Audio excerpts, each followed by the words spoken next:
चलिए देखिए, आज हम बात करेंगे स्थित सदिश क्या होता है और विस्थापन सदिश क्या होता है। 10 प्रकार के सदिश हम लोग सदिशों के वर्गीकरण में पढ़ चुके हैं। आज हम बात करेंगे स्थित सदिश। बहुत जरूरी है इसको समझना, स्थित सदिश होता क्या है और विस्थापन सदिश क्या होता है। तो ध्यान दीजिएगा, स्थित सदिश, स्थित सदिश, ठीक है, इसी को हम बोलते हैं इंग्लिश में पोजीशन वेक्टर। ठीक है, पोजीशन वेक्टर होता क्या है? देखिए, पोजीशन का मतलब या स्थिति, और स्थिति का मतलब स्थान। अगर किसी बिंदु के सापेक्ष अगर किसी दूसरे बिंदु के स्थान को बतलाया जा रहा है कि वह स्थान यहाँ से इतना मीटर इस दिशा में है, तो जो ये बता रहा है कि यह स्थान यहाँ से इतना मीटर इस दिशा में है, वो क्या है? स्थित सदिश है, क्योंकि वो किसी बिंदु की स्थान या स्थिति को बतला रहा है। ठीक है, समझ में आ गई बात? जैसे हम लोग कहें कि यहाँ से मान लीजिए हम यहाँ बात करें बरगदमा की, बरगदमा चौराहे के स्थान की बात करें, तो हम ये बताएंगे कि बरगदमा यहाँ से 2 किलोमीटर दक्षिण दिशा में है। तो बरगदमा यहाँ से 2 किलोमीटर सीधे दक्षिण में जब जाएंगे तो एक्यूरेट वहां पहुंच जाएंगे।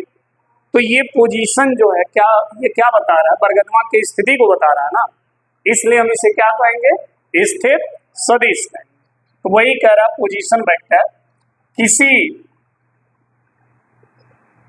निश्चित, मान लीजिए कोई बिंदु फिक्स है, निश्चित बिंदु की सापेक्ष, ठीक है, किसी बिंदु किसी दूसरे बिंदु या किसी अदर बिंदु, ठीक है, किसी निश्चित बिंदु के सापेक्ष किसी बिंदु की स्थिति को प्रदर्शित करने वाला सदिश क्या कहलाएगा? स्थित सदिश कहलाता है। स्थित सदिश कहलाता है। समझ आ गई बात? किसी निश्चित बिंदु के सापेक्ष किसी बिंदु की स्थिति को प्रदर्शित करने वाला सदिश क्या कहलाएगा? जैसे मान लीजिए ये x अक्ष है, ये y अक्ष, जहां भी आप कहीं खड़े हैं तो वहां पर 3 अक्ष बनेंगे, x, y, z। तो ये मान लीजिए z अक्ष हो गया, ठीक है। हर जगह पर ये 3 अक्ष हैं, जहां पर ये तीनों अक्ष काट रहे हैं, यानी जहां पर आप हैं वहां पर तीनों अक्ष मिल रहे हैं, तो ये हो गया मूल बिंदु। इसी को हम बोलते हैं निश्चित बिंदु, ठीक है। मान लीजिए कोई इस एक्स वाई इस फ्रेम में या इस तल में कोई बिंदु यहाँ पर है, तो इस बिंदु के सापेक्ष अगर इस बिंदु के स्थिति को अगर कोई सदिश बतला रहा है कि यह बिंदु इस दिशा में इतनी दूरी पर है, ठीक है, तो इस सदिश को क्या कहेंगे? इससे सदिश कहेंगे। समझ आ गई बात?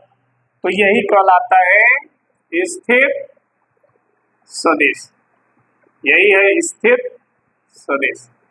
समझ आ गई बात? किसी फिक्स या किसी निश्चित बिंदु के सापेक्ष दूसरे बिंदु की स्थिति को दर्शाने वाला सदिश क्या कहलाएगा? स्थित सदिश। इस सदिश से ये क्या पता चल रहा आपको कि इस बिंदु के सापेक्ष यह बिंदु इतनी दूरी पर है और इस दिशा में, दोनों चीज पता चल रही है। इसकी लंबाई, इसकी दूरी बता रही है, और इसका जो नोक है, शीर्ष जो है, वो इसकी दिशा को बता रहा है, ठीक है। तो ये ध्यान रखिएगा, अगर कहीं भी कोई पॉइंट अगर एक्स वाई तल में या वाई जेड तल में या एक्स जेड तल में ले रहे हैं, ठीक, और उस बिंदु को किसी सदिश के द्वारा दर्शा रहे हैं कि वह बिंदु कितनी दूरी पर, कहाँ पर, किस दिशा में है, तो वो सदिश क्या कहलाएगा? स्थित सदिश। स्थित सदिश ऐसा सदिश है जो किसी वस्तु या व्यक्ति या किसी स्थान को दिशा और दूरी को एक साथ प्रदर्शित करता है। ठीक है, चलिए दूसरा इसमें एक है विस्थापन सदिश। क्या है? विस्थापन सदिश। इसको क्या बोलते हैं? Displacement vector. ठीक है, ये डिस्प्लेसमेंट वेक्टर अगला है। तो फिलहाल पहले स्थित सदिश नोट कर लीजिए, फिर डिस्प्लेसमेंट वेक्टर पे आते हैं। विस्थापन सदिश है क्या? देखो, यदि कोई गतिमान वस्तु समय के साथ अपनी स्थिति को बदलती है, अपनी स्थिति को बदलती है, तो उस स्थिति परिवर्तन को प्रदर्शित करने वाला सदिश क्या कहलाएगा? विस्थापन सदिश कहलाता है। ठीक है, अगर कोई गतिमान वस्तु समय के साथ अपनी स्थिति को क्या कर रही है? बदल रही है, तो उस स्थिति परिवर्तन को प्रदर्शित करने वाला जो सदिश होगा वो विस्थापन सदिश कहलाएगा। जैसे मान लो ये बिंदु P है, कोई वस्तु की स्थित सदिश क्या है? ये, जिसको हम वेक्टर R1 से प्रदर्शित कर रहे हैं। ठीक, कुछ समय बाद वस्तु यहां से यहां पर आ गई, Q पर आ गई, तो अब इसकी स्थित सदिश दूसरी हो गई कि नहीं हो गई? देखो, दिशा बदल गई, परिमाण बदल गया, तो स्थित सदिश दूसरा हो जाएगा। तो ये कब बदला है? समय के साथ। पहले कहाँ थी वो? यहाँ थी, कुछ समय के बाद वो यहाँ पर आ गई, उसकी स्थिति P से Q हो गई, तो इस Q की स्थित सदिश क्या हो गया? Vector R2। P की स्थित सदिश क्या था? Vector R1। तो इसकी स्थिति में क्या हुआ? परिवर्तन हुआ। इस परिवर्तन को जो सदिश प्रदर्शित करेगा उसी को हम क्या कहेंगे? विस्थापन। तो मान लीजिए यहां से यहां आई ना, तो ये सदिश जो है ये वाला, यही कहलाएगा विस्थापन सदिश। ठीक है, मान लीजिए ये क्या है? Vector R। अब इस वेक्टर R का मान निकालेंगे कैसे? वेक्टर R का मान कैसे निकालेंगे? इसी को हम क्या बोलते हैं? विस्थापन सदिश। क्यों? क्योंकि ये ऐसा सदिश है जो गतिमान वस्तु के स्थिति के परिवर्तन को क्या कर रहा है? प्रदर्शित कर रहा है, दिखा रहा है कि समय के साथ ये वस्तु की स्थिति यहाँ से यहाँ हो गई।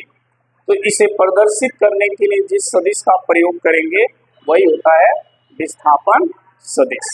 ठीक है, अब इसका मान अगर हमें निकालना तो कैसे निकालेंगे ये ध्यान देना। देखो, ये सदिश है, फिर इसके हेड से, इसके सिर से ये शुरू हो रहा, तो इसके पीछे ये लगा है, इसके पीछे ये लगा है ना, तो ये तो फिक्स है कि इन दोनों का योग ये होगा। ये तो क्लियर है ना भाई? इसके पीछे ये लगा है तो इन दोनों का योग किसके बराबर होगा? इसके।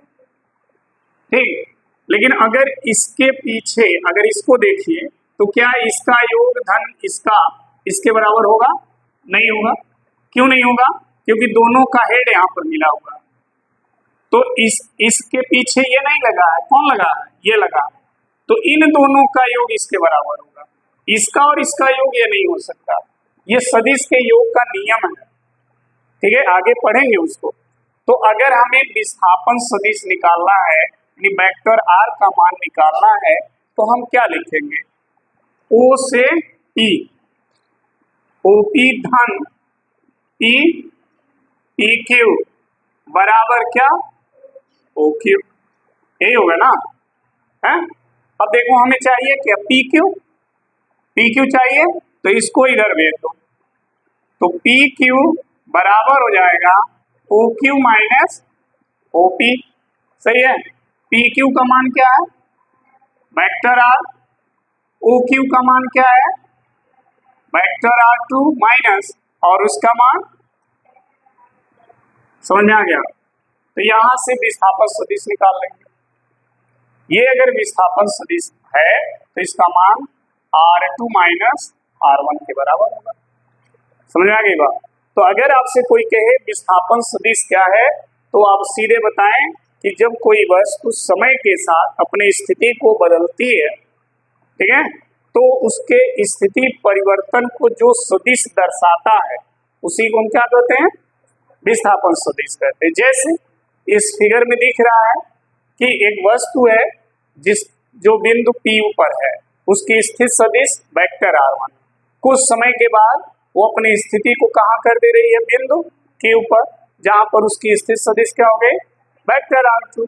तो वस्तु की स्थिति P से Q हुई है, तो P से Q के दिशा में जो सदिश है वेक्टर R, वही क्या कहलाएगा, विस्थापन सदिश। और इस वेक्टर R का मान हम इस तरह से ज्ञात कर लेते हैं, ठीक है। ये इतना ध्यान रखिएगा, जिसके पीछे जो लगा है वही दोनों आपस में जुड़ेंगे, ठीक है। तो तीसरा उसका क्या होगा, रिजल्ट होगा। समझ में आ गई बात। इसके पीछे ये लगा है ना, तो ये दोनों जुड़ेंगे, ये नहीं जुड़ा, ये तो उसके अलग है, तो इन दोनों का योग किसके बराबर होगा, इसके बराबर होगा। अगर ये उसके पीछे लगा होता तब ये उसका योग होता। क्लियर है ना। तो नोट कर लीजिए विस्थापन सदिश। अच्छा, अब ध्यान देना, अगर मान लो, समझो ये एक्स अक्ष है, ये वाई अक्ष, ये मूल बिंदु। अगर कोई बिंदु स्थित सदिश क्या दर्शाता है, किसी बिंदु के सापेक्ष किसी बिंदु की स्थिति। मान लो इस बिंदु के सापेक्ष अगर कोई बिंदु यहाँ पर है, ठीक, तो स्थित सदिश ये हो जाएगा। इसी बिंदु को यहाँ से यहाँ अगर विस्थापित कर दे तो ये क्या हो जाएगा, विस्थापन सदिश। दोनों क्या है, एक ही रेखा में है। इसका मतलब कि अगर कोई बस सरल रेखा में गति कर रही है, रेखा में चल रही है, तो उसकी स्थित सदिश और विस्थापन सदिश दोनों एक ही रेखा पे होगा, इस तरह तो नहीं होगा, ठीक है। जैसे हमने कहा ना कि मान लो वस्तु यहाँ थी P पर, तो ये जो है उसका स्थित सदिश है, ठीक। अब ये P से कहाँ आ गई, Q पर यहाँ आ गई, तो P से Q क्या कहलाता है, विस्थापन सदिश। तो जब कोई वस्तु एक सरल रेखा में चलेगी तो ये स्थित सदिश और ये विस्थापन सदिश एक ही रेखा पे रहेंगे ना। तो ये चीज ध्यान रखिएगा, यहाँ पर लिख लीजिएगा स्टार बना के। जब कोई वस्तु सरल रेखा में गति करती है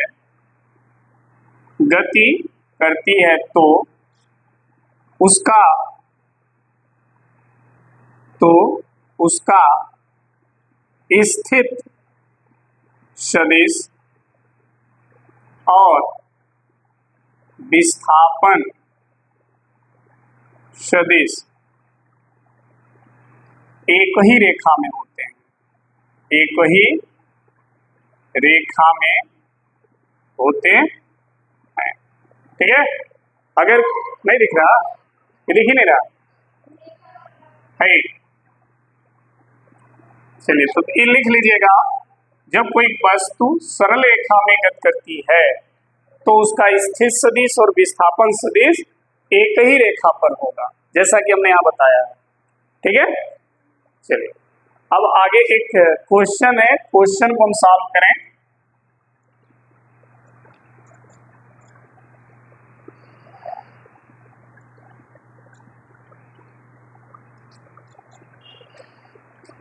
क्वेश्चन देखें, क्वेश्चन हम लिखते हैं तो ध्यान से समझिएगा। एक वस्तु है वस्तु का प्रारंभिक जो स्थित सदिश है वो इतना है, 2 सेकंड के बाद उसका स्थित सदिश इतना हो जा रहा है, तो कण का विस्थापन सदिश बताना है तथा उसकी चाल बतानी है। तो देखिए हल जब करेंगे तो यहाँ पर प्रारंभिक स्थित सदिश वेक्टर r1 दिया है, तो जो चीज दिया है पहले उसको लिखेंगे, ठीक है। वेक्टर r2 दूसरी स्थित सदिश है 4i cap minus 6j cap minus 5k cap, और समय दिया है t 2 सेकंड। तो पहले हम निकालेंगे विस्थापन सदिश। क्या निकालेंगे? विस्थापन सदिश। विस्थापन सदिश यानी वेक्टर r, और वेक्टर r बराबर क्या होता है? वेक्टर r2 माइनस वेक्टर, यही होता है। वेक्टर r2 का मान ये है 4i cap minus 6j cap minus 5k cap, minus vector r1 i cap minus 4j cap plus 2k cap. देखिए 4i cap minus 6j cap minus 5k cap, minus से गुणा करेंगे तो अंदर का चिन्ह जो है सब बदल जाएगा, जो माइनस है वो प्लस हो जाएगा, जो प्लस है वो माइनस हो जाएगा, ठीक है। अब घटाइए i को i में से, j को j में, k को k में से। देखिए 4i में से i घटेगा तो माइनस 6j प्लस 4j, घटेगा तो -2, minus 5k minus 2k minus 7k, ये हो गया वेक्टर r यानी विस्थापन सदिश का मान। ये हो गया विस्थापन सदिश इतना मीटर। लेकिन आपसे एक बात और पूछा है, चाल। देखिए विस्थापन सदिश तो हो गया, चाल भी पूछा है। तो चाल बराबर देखिए, चाल पहले हम निकालोगे वेग, क्योंकि विस्थापन है ना ये, तो वेग बराबर क्या होता है? विस्थापन, या ऐसे सीधे चाल निकालो, चाल। तो चाल बराबर होता क्या है? दूरी बटा समय, यही होता है। ये क्या है? विस्थापन है, और विस्थापन दूरी में अंतर क्या होता है? दूरी में समय नहीं होता है, दिशा नहीं होती है, विस्थापन में दिशा भी होती है। तो अगर हम इस विस्थापन का परिमाण निकाल लें तो दिशा इसमें से हट जाएगा, तो ये क्या बन जाएगी? दूरी। इसका केवल परिमाण निकाल लीजिए। तो दूरी के लिए आप क्या करेंगे? जो विस्थापन सदिश है उसको माण में लिख देंगे। माण का मतलब समझ रहे हैं? केवल इसका परिमाण, दिशा नहीं चाहिए, बटा समय 2 सेकंड। परिमाण कैसे निकलता है? देखिए वेक्टर r लिखा है ना माण में, परिमाण निकालने के लिए उसको करड़ी में लिखेंगे। करड़ी में कैसे लिखेंगे? देखिए 3 का स्क्वायर धन -2 का स्क्वायर धन -7 का, ऐसे परिमाण निकलता है, ध्यान रखना, ठीक है। i j k हट जाएंगे, जो उसके आगे राशि है, ठीक है, उसी का स्क्वायर लिखना है। अब बीच में प्लस साइन रहेगा, अगर ये माइनस के साथ है तो माइनस का भी स्क्वायर करेंगे, समझा के बाद, और बटा कितना? 2। तो देखो अगर आप इसका स्क्वायर करोगे तो 9, ये हो जाएगा 4, ये हो जाएगा बटा, जोड़ लो इनको, 9 4 13, 13 और 49 जोड़ो, 62 आएगा। कितना आएगा? 62/2।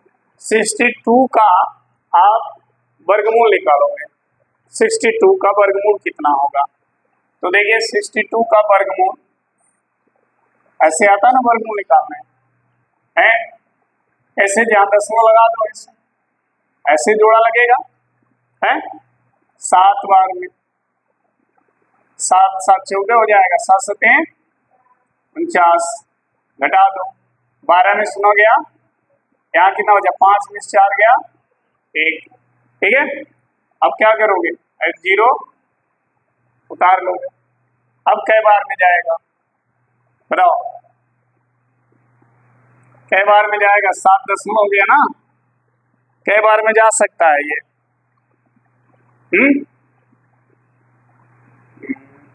अगर हम देखें यहाँ पर 1 लिखे तो 141 हो जाएगा। अच्छा 9 लिखे तो कितना आएगा देख लेते हैं। 9 9 81 हासिल 8, 9 चौके 36, 36 में 8 जोड़ेंगे तो 44, 44 को 4 हासिल 9 1 9 9 4, ज्यादा हो गया ना, इसका मतलब 8 बार।